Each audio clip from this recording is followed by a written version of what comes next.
Hey everyone, welcome back here to my channel where I play Planet Zoo.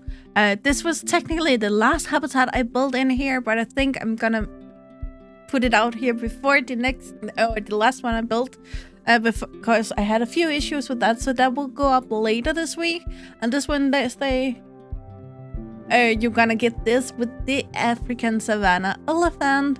It is kind of inspired by habitats I have seen in real life, and it's really basic, but I think it's something that's really nice for a startup zoo. It's not too expensive to build, and it's also not that difficult to build if people who just starting building in Planet Zoo want some inspiration. Here it is.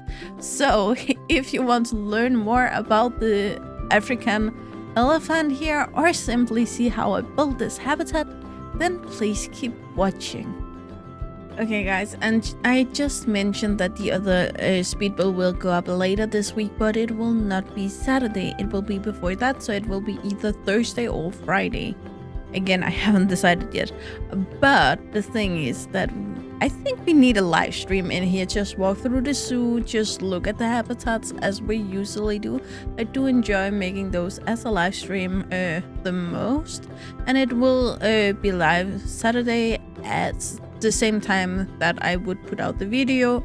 I will just mention, I forgot to mention that in Denmark we have summer winter time, and we changed this Sunday, or the night before Sunday. Technically, if you didn't change to summer winter time this last Sunday like we did, then everything for the rest of the summer will be an hour earlier than it usually are. I do apologize that I didn't keep up to date with that before, but it's because I'm young and all of the modern technology changes that on their own. So it's only because my dad told me I got reminded. So it's just, yeah, everything's changing, but it will still be 2 p.m. Danish time. So yeah, I will hopefully have put it up on the channel before this video goes up, so you can go in there and ring the bell on that video or that live stream if you want to see it, because I know this channel doesn't put out live streams the same way they put out videos. So people don't get the same notifications on those. So if you really want to see that, ring the bell on the live stream beforehand. However, it will stay up, so you will be able to see it afterwards if you want to.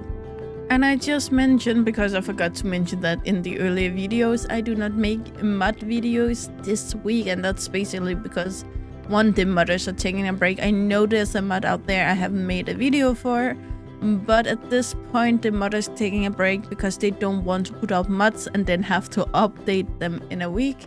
So therefore, as soon as the new update is up, all of the modders will start working on it, and we will get updated some of the older mods, and we also will get a lot of new mods. That's just how it is.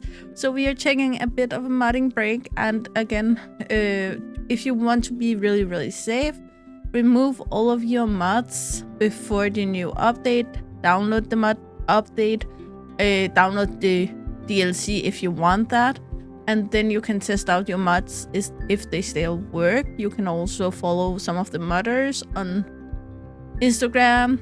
Some of them have a Ko-fi, some of them have a Patreon, I think. They are all on Nexus, and there you can see on Nexus, you can see what update they are for. All of those at this point, that's called 1.12 in the parentheses, will just turn 1.13 instead, and then you know it's updated.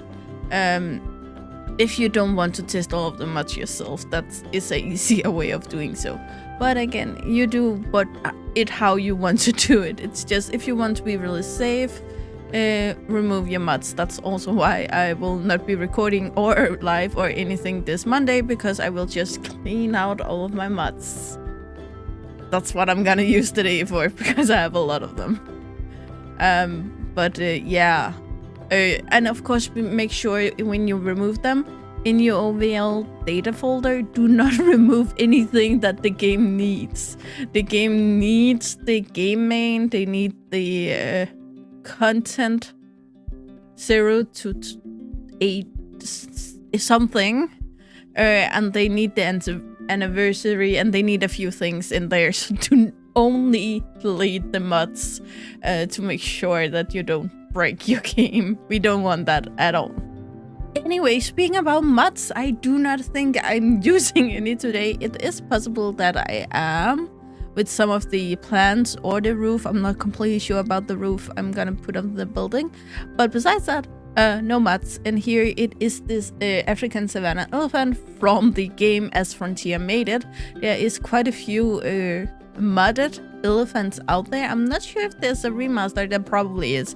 But there's also other kinds of elephants out there on Nexus. And I think I have video on them, but I'm not completely sure, to be honest. I think I have 212 of these videos at this time, so I cannot remember every single mod out there. And once again, we are talking about an animal that have a lot of fancy names. It is called African Savanna elephant, African bush elephant, or just bush elephant, or just Savanna elephant. So again, lovely animal, lovely names. When we look at the elephants in general, they are all listed in the same order called Proboscidae, which is basically the order of elephants. So it have 16 alive and extinct species at this point. And it's all elephant, only elephant. And therefore, when we go to the family of Elephantidae, it's the same 16 species, basically. It's the same. But do we zoom in even closer to the genus, we have Loxodonta, which is the African species of elephant. We have 2 extinct elephants here, but we have 2 alive elephants. And this is, of course, our big Savanna elephant from Africa here, which is the one we have in the game. And then we have the African forest elephant, which again, if you are a forest animal, you need to be a little smaller, a little more agile, so you actually can move in between the trees without actually destroying them. Because one thing the big African Savanna elephant is very famous for is basically destroying their habitats. Which is kind of why I chose to go with this very basic, very kind of empty habitat with plenty of room for them to go around, and everything in there is things that can survive them rubbing their big bodies up of it. I believe I don't have to explain how in general a elephant look, but the Savanna elephant here in this case are the biggest one in the world. And actually can weigh all the way up to 5.5 tons. That's a hell of a lot. And they can reach a height of more than 3 meters, up to 3.5. Again, very, very big animals. It's more than 10 feet in feet. They also have the largest ears, and it's not only because of they are bigger, they have bigger ears, but they also have the biggest ears compared to their size. And I believe this is one of the beautiful animals that you definitely want to see if you ever get to Africa. I personally would love to see them, but they do not live in all of Africa. They live basically in the sub-Sahara part of Africa, but not in every country in there either. So they live in Angola, Benin, Botswana, Burkina Faso, Cameroon, Central African Republic, Chad, Congo, DR Congo, Côte d'Ivoire, Equatorial Guinea, Eritrea, Ethiopia, Gabon, Ghana, Guinea-Bissau, Kenya, Liberia, Malawi, Mali, Mozambique, Namibia, Nigeria, Rwanda, Senegal, Sierra Leone, Somalia, South Africa, South Sudan, Tanzania, Togo, Uganda, Zambia, Zimbabwe, and Swaziland. And a big part of this is simply that they do not live in every single biome in Africa. And neither in every single climate zone. For climate zones, they only stay within the tropical climate zones, which is funny, especially here with the tropical pack, because you do not think these are tropical elephants. You would look for the forest elephant for that. But even though they live in the tropical climate zones, they do actually still live on the savanna, grassland, scrubland, wetlands, and that's pretty much where I think we expect them to be. But they do also live in montane forest, mountains, woodlands, rainforest, and normal forest, where they once again really can destroy their habitats. Elephants are most famous for their very matriarchal living system, where they have the female family herd and then all of their offspring. When the male offspring get to adulthood, he will have to leave, but he can either live with other young males as a completely male herd, or they can choose to live more solitary lives.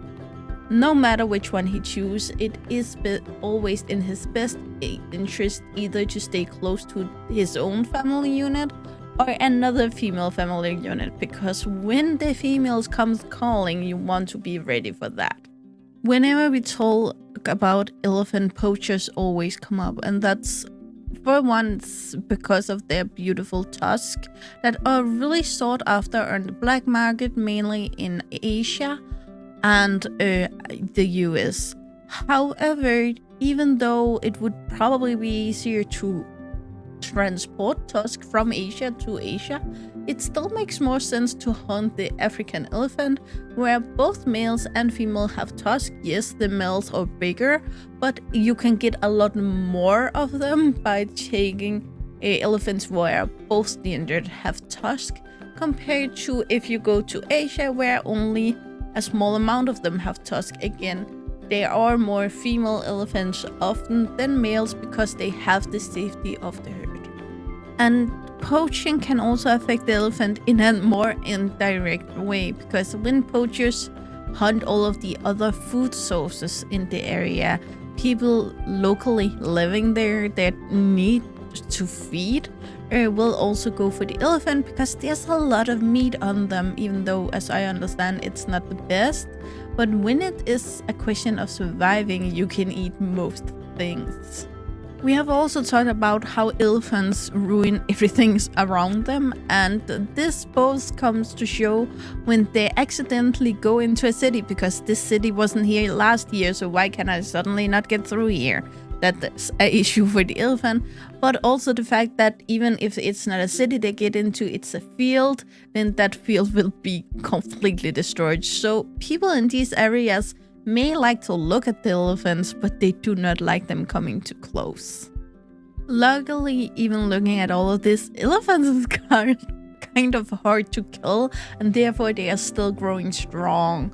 They are still having a number above 15,000 individuals in this small space, and therefore we would like the number to be bigger, so they are vulnerable, but they are not too threatened or incredible endangered at this point. So we still have a lot of time to go change this to the right direction, and don't let this get too far.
Okay, guys, that's all I got for you today, and I really hope you enjoyed it.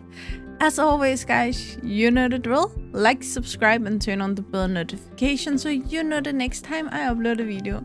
I really hope to see you again. Get that in the comments below or in the next video. Bye, guys.